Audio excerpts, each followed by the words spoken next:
We have just witnessed the biggest live television implosion of a presidential candidate that I can recall ever seeing. And I've watched old debates that were from before I was even born.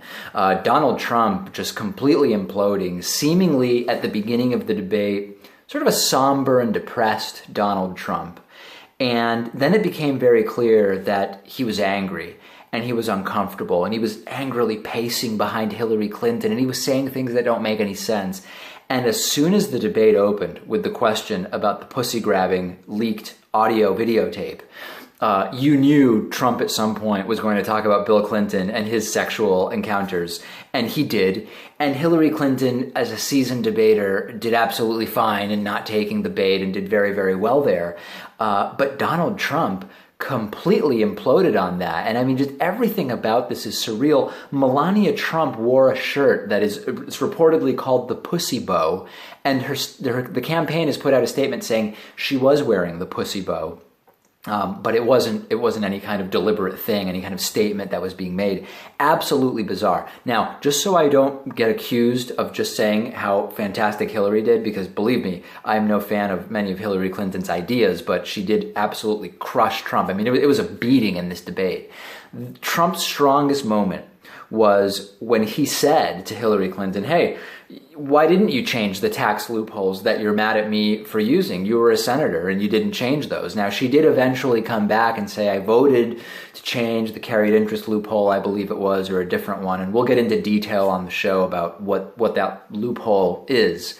But I believe that was Donald Trump's strongest moment, looking at this from an objective point of view. Now, I already saw it's so laughable, but I'll take a look again. The Drudge Report Instapoll, when I looked, had this thing as 89-11, a victory for Donald Trump. I just want to look and see where it is now. 89% still. There were Republicans on CNN afterwards saying, it was just incredible how Donald Trump he did amazing out there. And I don't know if that's, an eyesight problem, a hearing problem, total delusions, or how someone could watch this debate and come away with that. But I can't think of a debate in which a candidate self-destructed to this level. Trump numerous times, seemingly childishly, complaining about supposed extra time that Hillary Clinton was getting. We got the count, right? This is measurable. You can't just afterwards say, oh, she got all the time and I just got no time. I couldn't talk about my brilliant plan to take care of all of the world's problems, because he actually had about 1 minute more in speaking time than Hillary Clinton. Trump ended up with about 40 minutes and some change of speaking time. Hillary Clinton, 39:05, I believe she had. So after all, Trump got more speaking time. And if I were Trump, I'd be trying to speak as little as possible because of the disasters that came out of his mouth every single time. Now, I want to prepare you, especially as, with the Columbus Day holiday coming up, we're going to be back in the studio on Tuesday. We'll be looking at post-debate polling. We will be looking at the Pussygate situation, as I guess it's being called. Who even cares what we call it? It's Trump embarrassing himself on a world stage and proving that he cannot be the president. We're going to be talking about this debate already on Twitter, on Reddit, on Facebook.